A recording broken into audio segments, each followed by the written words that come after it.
Hello, welcome to this part of the lecture. So at this point, I want to revisit the concept of accumulation by dispossession, which we have just learned about in our last lecture during when we look at David Harvey's analysis on neoliberalizations and talking how neoliberalizations is the consolidation of class power through the process called accumulation by dispossession. And he actually wrote an entire book about that called The New Imperialism. And I quoted here. The implication is that non capitalist territories should be forced opened, not only to trade, which could be helpful, but also to permit capital to invest in profitable ventures using cheaper labors, raw materials, low cost land, and the like. And then there's a funny cartoon here, not in my backyard. I'm afraid it's not your backyard anymore. There are protests around the world against these projects. So anti-dam movement in India and Brazil. Here you go. There are groups of women using self-drowning protest strategy to protest against the Narmada Dam, which is one of the biggest dams in the world. And also Mongolian anti-mining movements. This is anti-dam movement in Brazil. So some of these people will be actually labeled anti-development because the dam project is actually sort of good for the national economy, but when you really look at it, it is benefiting the industrial users or maybe urban users, but definitely not people they are displacing. These people might not have access to electricity before or after the building of the dam. Okay, and how about within communities? So if you remember, we spent an entire lecture talking about social positions and how people with different social positions experience the world differently. It is the same in terms of access to environmental resources. So a typical problem here is upstream, downstream farmers. This is actually my master research, which I conducted in Sri Lanka. And it's about how upstream farmers usually always have the priority rights to water, the irrigation water especially. And when there's not enough water or during the drought area, it is the downstream farmers who suffer. But of course, there are some kind of local institutions that can be organized to resolve this dispute. So in some areas, they actually prioritize downstream farmers to use the water, right? But generally, there's this conflict between upstream and downstream farmers. And then we have landlord versus tenant farmer. We have talked a little bit during gender and poverty lecture that because women have no land titles, they have no access to insurance, irrigation services, and other kind of amenities.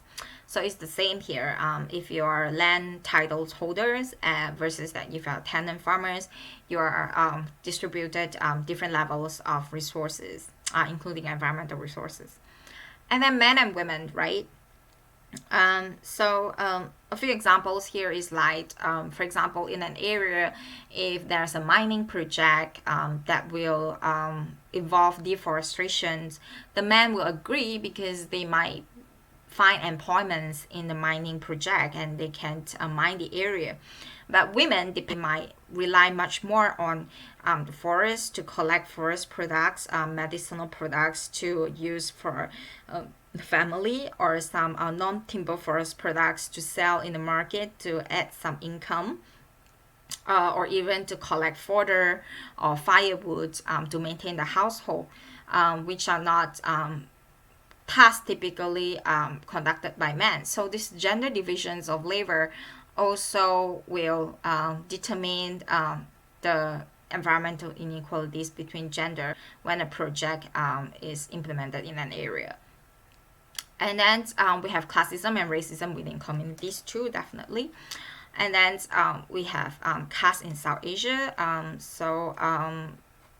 Dalits or outcasts are responsible for manual job, or at least they have been historically, even though it is changing in some areas to different extents. And traditionally, the Dalits or the untouchable they are unable to access common water resources because they are considered to be polluting. So there's this one provoking article written by Onvit, why the elites dislike environmentalism. So in the context of South Asia, some of the activists actually propose to go back to the traditional ways of living, which is more environmental friendly. But the elites think that the traditional ways of living actually totally deprive them from the access to natural resources. So they don't buy the arguments. And also vegetarianism, because like for example in India, vegetarianism is very much related to Brahmanism, so the behavior of the highest caste in the Hindu culture. So it has been historically been used as an excuse to discriminate against lower caste people who eat meat. So even though vegetarianism is actually good sort of in the West to promote environmental friendly practices, but in India it has different kind of connotations, especially those who have been traditionally discriminated. So I guess I see some similarities here with the skepticism of poor people towards environmentalism in the US, because environmentalism sometimes is really for middle class or powerful people, and the agenda don't necessarily include looking at the injustice that is being suffered by poorer people. So I just want to recap a little bit the different factors involved in terms of environmental injustice or environmental inequalities. So we have here social positions that we talk about how caste, gender, indigeneity, and race will actually affect environmental inequalities. So generally, the less powerful you are, it is more likely that you are taken away your environmental resources, or you have to suffer disproportionately of the environmental costs. And then history of marginalization. So I want to remind you on an article we read about just a few weeks ago, environmental appetite, where the Black and Indigenous South Africans have been, through decades of colonial policies, forced to really degraded environments and cannot make a living out of it. So that is these historical factors that we have to take into account when we look at environmental injustice. We have neoliberal globalization and its supporting institutions. So a lot of the modern economic or development projects that displace people are funded by institutions such as the World Bank, the Asian Development Bank, Inter-American Development Bank, etc. For example, the Narmada Dam, which I mentioned, the biggest dam that's located in India, it was initially meant to be funded by the World Bank. But after protests from international communities due to the severe displacement that will be caused by the dam, the World Bank actually withdrew its funding. But there are still investment projects around the world that were being supported by these different so-called supposedly development actors. And then this is definitely facilitated by the process of neoliberal globalization, because when you want to open up the countries for trade, you will require some of the infrastructure to provide the energy or transportations for this capital to operate. And then we have state policies and recognitions complicit in contributing to this environmental inequalities. We have talked about in urban poverty how the redlining policies and the public housing policies, as well as the building of infrastructure project, has actually concentrated the poor in the inner city. And then there's underfunding to take care of the environment. So these are active state policies involved in creating conditions for environmental inequalities in the first place. And also how state policies recognize some rights but not the others. For example, so many indigenous people are being displaced or being ignored because they don't have a formal land titles in the forest or in the areas that they are living in. And then the state would just sell or lease those lands to foreign companies for extractions, totally disregarding people who are already living in that area. And of course, a big part of this is also the undervaluing of different knowledge system and ways of lives. So for a lot of government who are fixing their mind on economic growth based on the various reasons that we have discussed throughout this lecture, they are undervaluing different knowledge systems, such as the indigenous knowledge systems, how to live a good life in an indigenous way. And they also ignore their ways of life. They didn't respect their ways of life. Very simple manifestation of that is how they always say these indigenous people are really backward, or they are anti-development. They want to hold the rest of us as backward as them. So they didn't understand how indigenous people live, and how taking them away from their land is essentially destroying their whole ways of life. And also there are conservation, sustainable development, and ecotourism projects that actually also contributes to environmental inequalities, because this kind of projects also displace people. So for example, national parks. So there are some model of national parks that actively involve people to manage the national parks, but most of them are excluding people from accessing resources that they have had access to historically for in the name of conservation. And these people are usually poor, so by further limiting their resource access, they are perpetuating poverty, which is something that we have discussed in the week 2 lecture. As you can see, all these different factors are actually highly overlapping with factors for poverty. Like we have talked about social positions and history of marginalizations and neoliberal globalizations. So I want to talk a little bit about how lack of recognition is injustice, because we didn't talk so much about this in our previous lectures.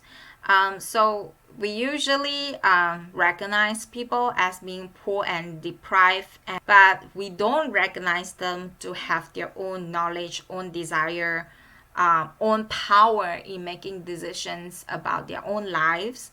And so there's this divide here. We don't recognize people agency and people identities. So many environmental conflicts actually stem from the lack of recognitions of people's realities and different ways of lives, particularly when you talk about environmental conflicts with the indigenous people. This is what happens. So without recognition, marginalized communities cannot participate in decision-making processes to address distributive inequalities. So what do I mean by that? So I'll give you an example here. So in the U.S. Declaration of Independence in 1776, it says that all men are created equal, right? But slavery is really only abolished in 1865. So in 1776, when they say all men are created equal, they don't recognize slaves as men, right? And then you say women's rights to vote is only acquired in 1920.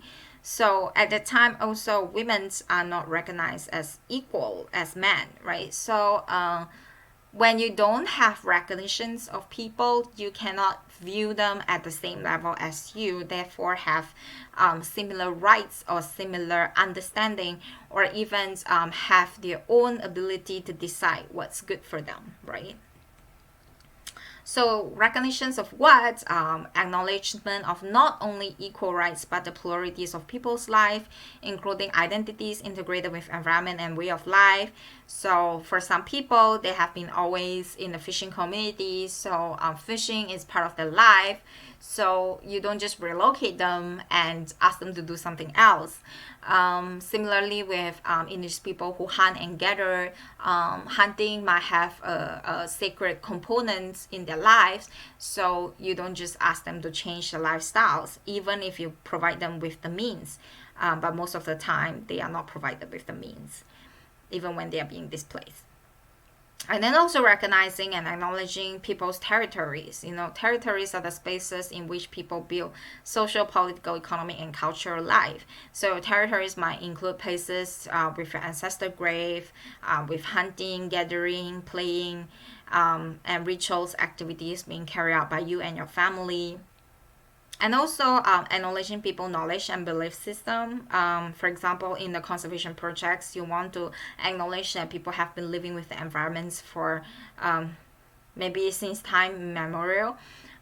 So you might want to ask them how are they managing their relationship with the environment instead of trying to managing them from assessing the resources in the conservation areas.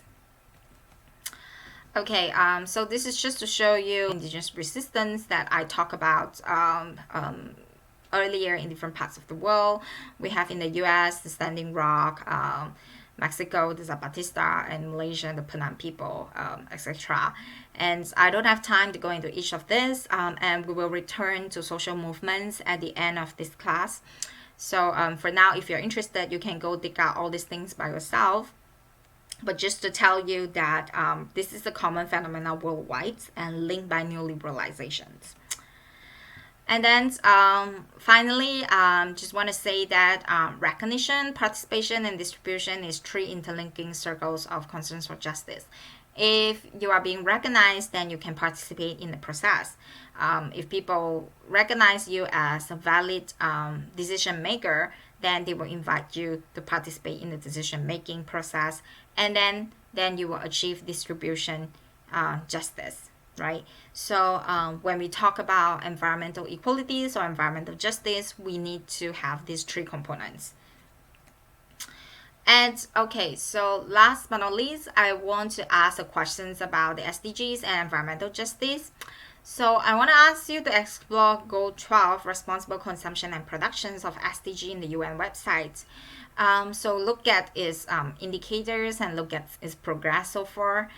To what extent has the goal contributed to environmental justice? And what is the progress? Is there any other goal apart from Goal 12 that focus on this? So tell me your thoughts on this. Thank you very much for listening. So after this part of the lecture, I'm going to direct you to a short video on how development projects in East Malaysia are threatening the life of the Penang people. Thank you very much.